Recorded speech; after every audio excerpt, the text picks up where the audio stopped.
Awesome. All right. It's Drew and Terry Edwards here from MakeMorePlacements.com. Where we help recruitment and search firm owners make more placements for higher fees with less work and fewer headaches.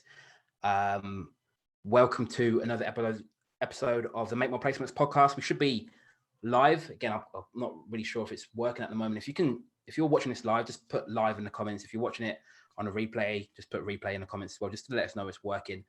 Today, we're going to be talking about, transitioning from business development for a contingency model to business development for a retain model. So basically, we had a question from Lauren Anderson in the Make More Placements Facebook group, and he sort of said, look, I'm making the transition from being all 100% contingency to doing more retain. Do you have any tips on business development? So we want to talk about the difference between the two and how and why you should do it. But if you want help with this, if you go to makemoreplacements.com/apply, there's a short letter there more about what we do, and it might be useful to you. So Terry, before we sort of jump into it, can you explain the difference between, a retained contingency and exclusive, just for anyone who is unaware, doesn't know, is unfamiliar? Yeah, so contingency, the hiring manager gives you a job order and may have given it to other recruiters as well, and you will only get paid if you deliver on that order, and you only get paid typically after the candidate started. So that's a contingent model. The retained model, which was where there's more of a relationship, the client will pay you a percentage of the fee up front before you even start working, and then the balance is paid, or you invoice rather, the balance upon offer and acceptance.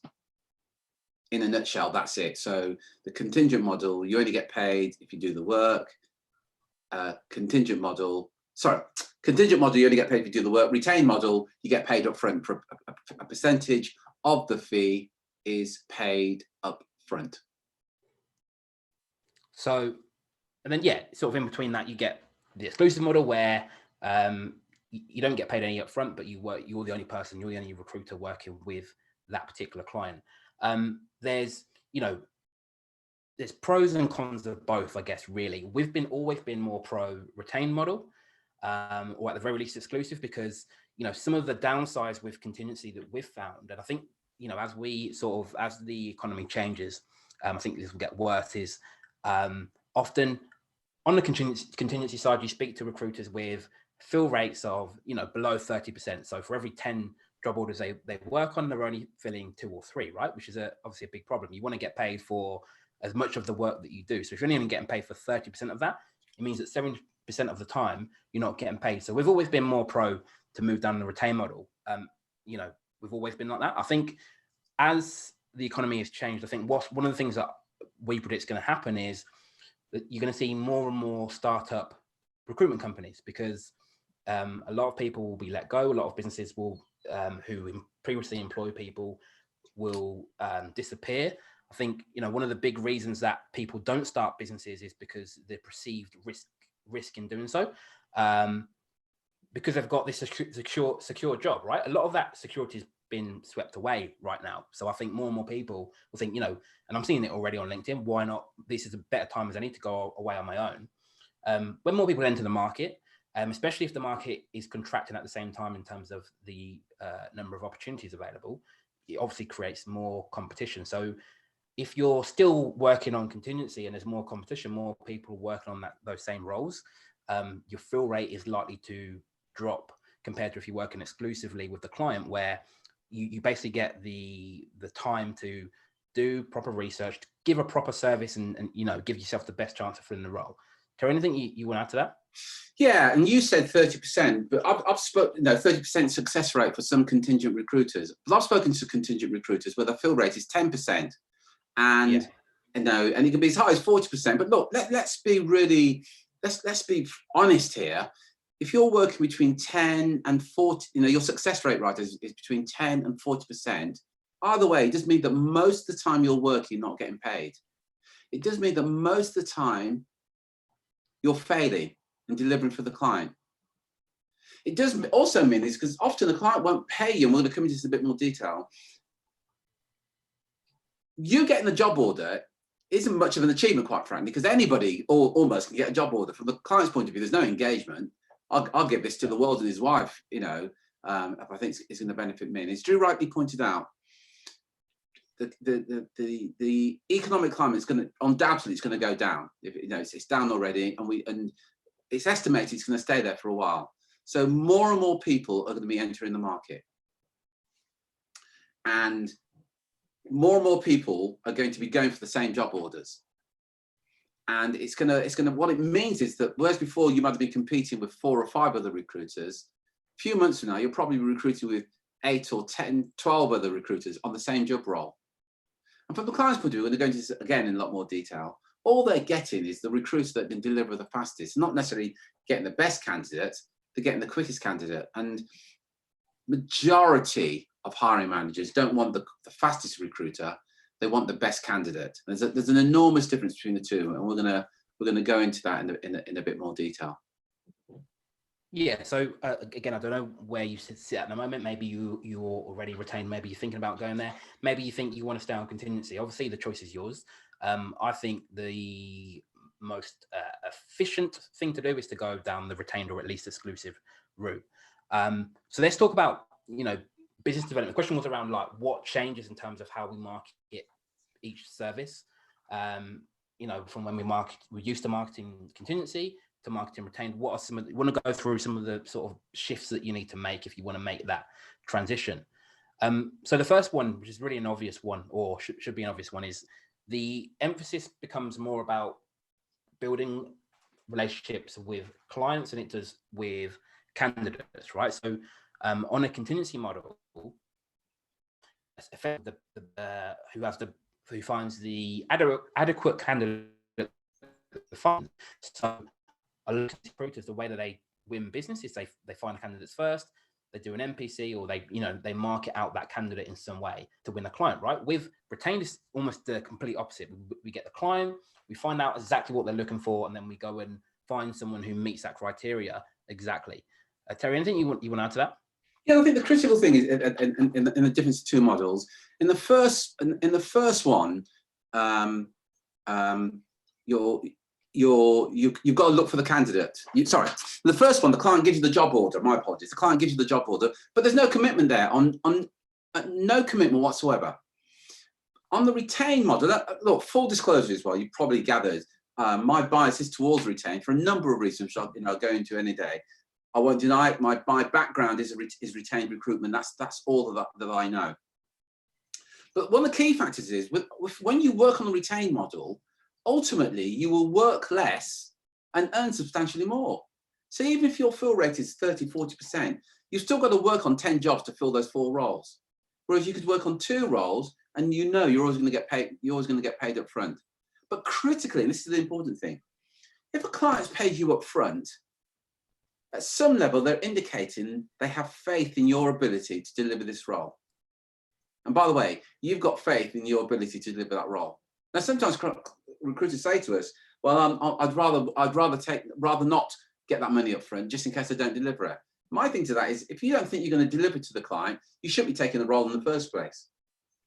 But when the client truly values and respects what you do as a recruiter, and they have 100% confidence that you're going to deliver, they wouldn't dream of giving it to somebody else. It's a bit like having a relationship, you know, and you're saying to your partner, "I really like you, but I want to date other people as well." Now, it may well be that you're happy with that, but a lot of people, they say, "Actually, do you know what? I want to work it. I want to have this relationship with you on an exclusive basis, because I see this as a long-term relationship." And the clients will want that type of relationship if they see it as a long-term relationship. It's often as an indication they just aren't 100% convinced that you will deliver, and that's what's holding them back from making that investment.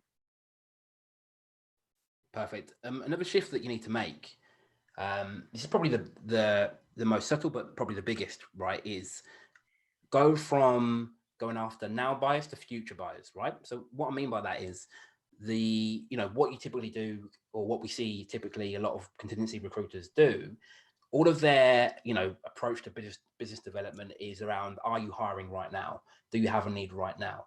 And although there's nothing wrong with that per se, you know, the vast majority of the time, if you do want to sort of sell retainers, if they're hiring right now, you're almost too late, right? Because if they're hiring right now, they've probably engaged 2 or 3 other recruiters, which means it's more difficult for you to get the retainer, right? So we switch to, you know, what are your hiring needs for the future? So 2 things about that. Number one is that if you look at your market as a whole, in percentage terms, there's a few that are hiring right now, but you know, it could be like 5% hiring right now, but 95% could be hiring in the future. So you open up the whole market in terms of when you're reaching out to people, you give yourself a better opportunity of actually establishing that first level relationship and having that conversation, because you're not going to get a no. You know, again, better language than this, but are you hiring in the future? The answer is usually going to be yes for a lot of these people. So you give yourself a better chance of building that relationship from the off. As Terry said already, like there's more skill involved in selling a retained service than there is a contingency service, just for the simple fact that there is you don't have to sell really on a contingency model, because you know, if they've got a need, they let you work on it. With retainer, we're convincing them, you know, 1, not to use other recruiters, 2, to part with money up front. So if there's not a process for that, a relationship there, that becomes more difficult to do. Terry, anything you want to add to that? Yeah, I think this concept about the now buyer and the future buyers is alien to many recruiters, because many recruiters have been taught that you pick up the phone or you talk to a hiring manager, you talk about their current hiring needs. And as you rightly pointed out, what we call the now buyers is only going to be about 5% in this market, maybe as low as 2 or 3%. So the majority of your hiring managers are not hiring right now. But simply by what's called future pacing and asking them about their future recruitment needs is where you're going to get the opportunities. And if you're talking to them about, and here's a problem, you talk to a hiring manager today about their hiring needs today and what they're looking to hire right now, and the small percentages that are hiring have already given this job order to a number of your competitors. But if you have a conversation with the hiring manager and you make it quite clear, I'm not here to talk about your current recruitment. The purpose of this call is a very quick call to identify your future needs in terms of recruitment over the next 60 to 90 days. And having the conversation about what they're going to be doing in the next 60 to 90 days. In this current economic climate, I think that's even more relevant now, because a lot of hiring managers right now are nervous and apprehensive, and there's uncertainty about what's going on in the marketplace. But they acknowledge that sometime in the future, they're going to have a need for what you do. And that's the conversation that you need to be having.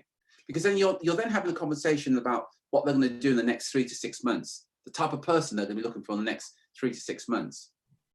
And now you have the conversation about that. And now you can book your next call to have that conversation. So if they're going to recruit, let's say 6 months from now, you arranging to speak to them 2 months from now seems appropriate.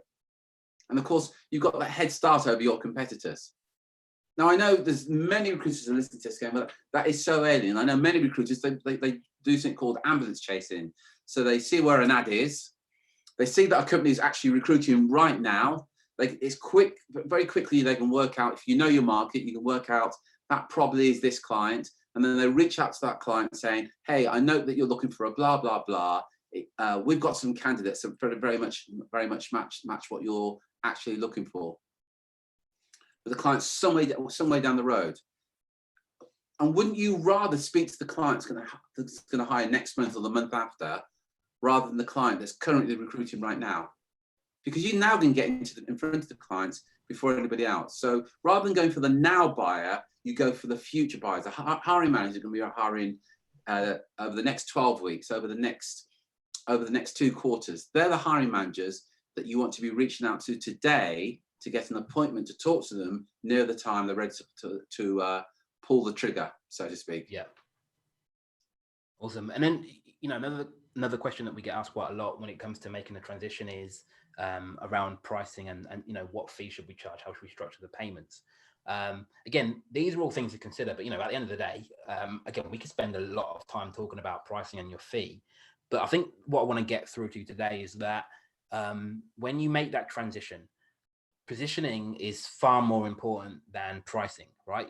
How you're perceived by the client, the level of relationship you have, the trust that they have with you is far more important than the actual fee you charge, right? In a lot of cases, a client will be prepared to pay higher fees to the recruiter they have a better relationship with, because, you know, one of the good things about retained model is the partnership. There's more loyalty from both parties, right? The client's loyal to you, but also you're loyal to them. And, you know, there's that whole exclusivity involved in the whole relationship. Yeah, and also added to that, in terms of hiring managers, there are 3 basic type of hiring managers. So there's what's called the transactional hiring manager. Now, this hiring manager, they do buy purely on price. And if you offer to do it for 20% and I come along and offer to do it for 19%, I'm going to get the business. However, if somebody comes along and offers it for 18% or 10% or whatever, they're going to get the business. The transactional buyer, which only makes up about 20% of the market, buy purely on price and have no loyalty whatsoever. So as part of your marketing, when you're reaching out to people, if a hiring manager says, I'm only interested in the cheapest candidate, they don't say that, by the way. What they say is, I only want the lowest fee. And they say, that's what my decision is based on. Our advice to you is to walk away from those type of hiring managers. There's an abundance of hiring managers out there. They only make up about 20% of the market. The next group is a larger group. They're called relationship type hiring managers. Now your fee is the 4th most important thing. The relationship and your expertise is more important than your fee. And in terms of your communication and marketing, that's who you should be looking to acquire. For example, if you're doing email marketing or anything like that, you should be using language such as, look, if you're looking for the cheapest candidate, we're probably not the company for you. If you're looking for the best candidate, keep reading what this email or whether it is. You make it crystal clear who you're looking for. But they make up 60% of the market. And the good news is about 20% of your market are premium buyers. So they will pay a premium fee. So we work with search firms who are charging 45% is the highest I've ever seen. 50% is the highest fee I've ever seen. I'm working with a guy now who charges 45% of base salary. A lot of our clients, their retainer, the client pays 50% of the fee up front. These are premium buyers. Now, those type of buyers it's context relevant in as much that you'll get those buyers in any market, whether it's, you know, the mobile phone, whether it's the car or whatever. You get those 3 types of buyers. And at times you may be a price buyer. There's some things you see purely as a commodity. So you want this the cheapest. And Drew talked about the positioning. If you position yourself as just another recruiter, you position yourself as a commodity. So you then say, our fee is X, Y, Z. And that's the only difference between us and any other recruiter out there. The hiring manager says to you, well, I can get that for a 2% less than what you've actually quoted me. And the reason you're having that conversation, part of the reason is you're positioning yourself as a commodity. So you're going to have that kind of conversation. If you position yourself as the expert in your particular niche, it's a completely different conversation. Hiring manager may well still say the same thing. I can get that cheaper down the road. So of course you can. In fact, listen, if you want the cheapest candidate, of course you can get it cheaper. But let's establish something. Do you want the cheapest candidate or do you want the best candidate that's going to add to your bottom line? Because quite frankly, if you're looking for the cheapest candidate, we're probably not the people to be talking to. If you're looking for the best candidate, let's continue this conversation. And sure, some clients will say, I want the cheapest candidate going. You know already that type of client is a pain in the butt. You should be walking away from them anyway. And you should only be talking to an engagement client to say, no, hell no. I want the best candidate that's going to add to our team. It's going to add to our bottom line. It's going to enhance the team morale. And that's purely to do with your positioning. It's more important than anything else. And it has a massive impact then on the fees that you can charge. But as some recruiters do, that on their website, they will say, we won't be beaten on price. Your position is, we're one of the cheaper recruiters. That's all you're saying. Yeah, awesome. And then the other thing, about making transition, we, even today in this episode, like we spoke about the benefits of retained for you as a recruiter, right? And often when recruiters thinking about making that transition, whether they feel comfortable with it or not, it's a different matter. right? You know, same argument. People that want to go down the retained route, they just see the benefit to them as a recruiter, and they feel uncomfortable with it, uncomfortable charging up front, uncomfortable with going down the retained route. Even the ones who do go down the retained route, again, they just see the benefit to them as a recruiter. And what happens is, again, there's nothing wrong with looking at that side of things. That's obviously important. But what happens is when they're communicating with clients, they're only speaking about the benefit to them rather than the benefit to the client. I fully believe that if the client wants the best possible service from you as a recruiter, the only way they're going to get that is going down the retained route, right?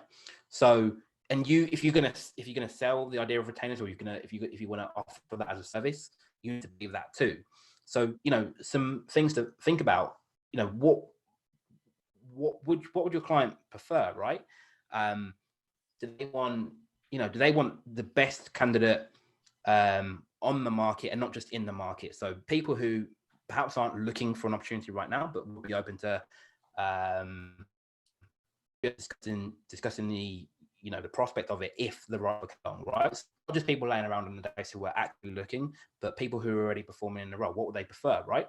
So when you go down the retained route, it gives you the opportunity to search the market properly. It gives you the time and the space to do that without worrying that you're going to miss out on a fee because there's 10 other recruiters working on it. What they prefer? Do they prefer that when you find these candidates, do they want them sent to them exclusively, or are they okay with you sending it to their competitors in the market as well, right? So these are things that typically happen on a contingency model, right? If you find a good candidate, you're not just sending it to them, you're sending it to several clients. Most hiring managers would rather that you send it just to them because then they've got the best opportunity, right? So that's why they need to go down a retained route. And we need to talk about that more than we talk about the benefit to you, right? The retainer part is almost irrelevant. What's really important to communicate is the level of service that the hiring manager is going to get.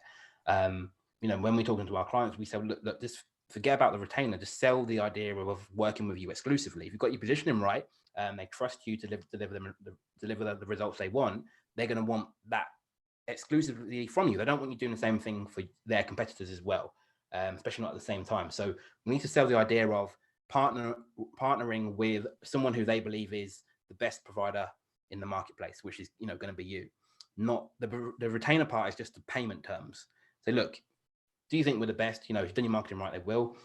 Do you want the best? Great, we can do that. Here's the terms, right? In order to get that, in order to get our exclusivity on this, we need to take a percentage up front, right? So it's not about selling the retainer. That's the payment terms. It's a bit like, imagine you're buying a property and the estate agent sold you the mortgage terms rather than focusing on the location, the view, the type of property. You wouldn't feel nervous rather than. Terry, does that make sense? Yeah, it does. And I'm aware as you're listening to this right now, one of the conversations that you may be having is, but surely it's beneficial for the client to go down the road of contingency because they're going to get a wider cross-section of candidates rather than working with one recruiter.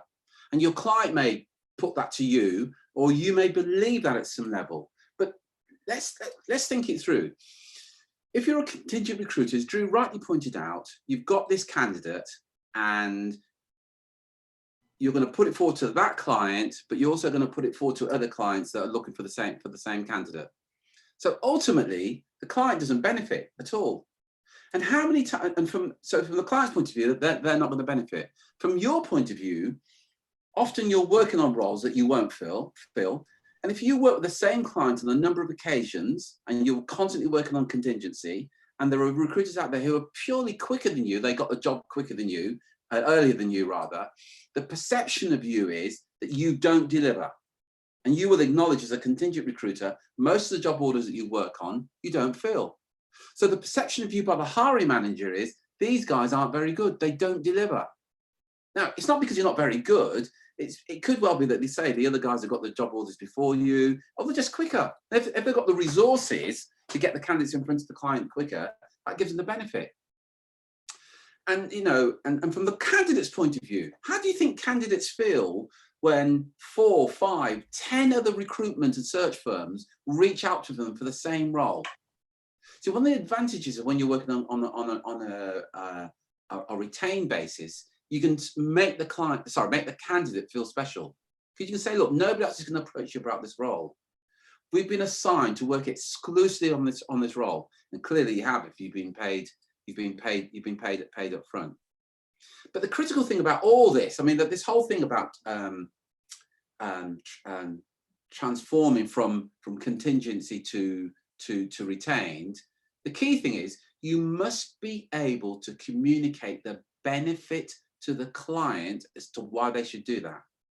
See, there's a saying, you can get anybody to do anything if you can communicate the benefit of them doing it. I was talking to somebody earlier today, you know, if you've got kids, you can relate to this. And if you've got young children, I can always, regardless of their age actually, up until about 15 or 16, you'll be saying things like this. If you don't eat your greens, you're not going to have the ice cream. And you're communicating the benefits of them eating the greens. They may not want to, but there's a benefit in them doing it. Now, there's some specific language that you can use to a hiring manager that can communicate the benefit of them engaging you on a retained basis. But it's got to be beneficial to the client. It's not about you. It's going to help my cash flow, and I feel a lot happier when you pay me up front. Quite frankly, they couldn't care less. What they care about are the challenges they're facing. If you can communicate how your offering of this retained basis will benefit them and help them overcome their challenges, now you've got their interest. And that's why it's beneficial to the client to invest. If you could, sorry, I've got the words wrong there. That's why it's imperative that you can communicate the benefit to the client in investing in you on a retained basis rather than a contingency basis. Now, think about that. That takes a certain skill. Anybody can pick up the phone and say to a hiring manager or chase ads and get job orders. Anybody can do that. And over the next few months or so, you can see lots of other people doing that, because it's dead easy to enter this market and call yourself a recruiter. All you need is a PC and a phone, and that's it. And you call hiring manager saying, I see you're advertising now. Can you send me over the job order? I may have some candidates for you. Anybody can do that. The skill is when you say to that client, I have no interest in your current recruitment. I want to talk to you about what you're going to do in the future. Now, we're the experts in this field, and what that means to you is you explain the benefits to them, and this is why we have to work on a retained basis. If you want the best candidates, of course, if you want the cheapest candidates, let me give the phone numbers of some recruiters out there. But you need to think about it. Why is it that some recruiters will work on contingency at, let's say, 10%, and there are other recruiters that work on retained basis at 45%? And I think a key thing that we haven't touched on here is it's also about your self-worth. So if you've got any discomfort about asking for retainer and asking for money up front, that says more about you than the reality itself. Because whatever fee that you're charging right now, it's merely a reflection of what you believe you're worth. We talked to some, and we've got so many clients, and when we met them initially, their fees were 8, 10, 12%. And we're like, come on, we need to look at this. You need to position yourself as an expert. And those same recruiters right now are charging 24, 26%. But one of the biggest changes is what's going on within here and within here. Yeah. And that belief about what they truly believe they're worth. You can't get any more. You can't charge any more than you believe you're worth, period. Yeah. And I think, you need to, if you're going to go down the retained route, you need to back yourself. Given the time, the resources, do you back yourself to find the best possible candidate on the market for your clients, right? If the answer is no, then you probably shouldn't go down the retained route. You don't back yourself to do that. If you're a good recruiter, you do back yourself to find the best possible candidate and deliver the best possible service. You need to create the environment to do that, right? And you can't do that on contingency, because from day one, you're racing against the clock. You're not, whether you want to admit it or not, the very fact that you're in competition with other recruiters to get things across quickly, quality drops, right? If once that pressure goes, and you can double check, the quality goes up, right? Because you've created that environment. So it's also good for, as Terry's saying, like, one, do you back yourself, but also, do you back your service and your ability to deliver what you say you can? If the answer is yes, then I think, making the shift to retained is right for you. If the answer is no, then let's work on your recruiting ability. Yeah. Listen, look, sorry, Henry. So I just one more thing, because so many arguments I've talked about. Some recruiters say it's beneficial to the client to work on contingency, and another argument that some contingencies initially say to us is, but surely it's better to work on 5 job orders with a chance of me filling one than working on nothing at all. And here's the thing that you haven't considered. Surely it's better to work on 1 job order where you've been paid up front rather than 5 job orders, 4 of which you probably won't fill. Now, I get that may seem almost alien to you. And if you're having this conversation, yeah, but my market won't pay retainers. The question we always ask is, how often do you ask for them? Because I've got full disclosure here. Very rarely does a hiring manager say, I insist on paying you a retainer. But if you can, I kick them out to communicating the benefit to them of why they should. So although it may seem you're better off working on 5 job orders, and if you're lucky, you're going to fill 1 of them, here's what you need to be looking at. If you had a method whereby you could generate more leads than you can actually handle, so ultimately you decide who you work with rather than the client deciding to work with you. Because the moment that you'll do that and you take up that position, that you say, I will decide who I work with. It's not a case of I'm going to call 10 hiring managers, 5 of them give me job orders, and I kind of know I'm going to fill 1. And clients have to actually qualify to work with you. This goes back to the positioning that we were talking about earlier. But you have to have a process in place where you've got the leads coming in, so you ultimately decide on who's going to qualify to work with you. Awesome. So look, that's all we're going to leave you with today. You know, enjoy your weekend.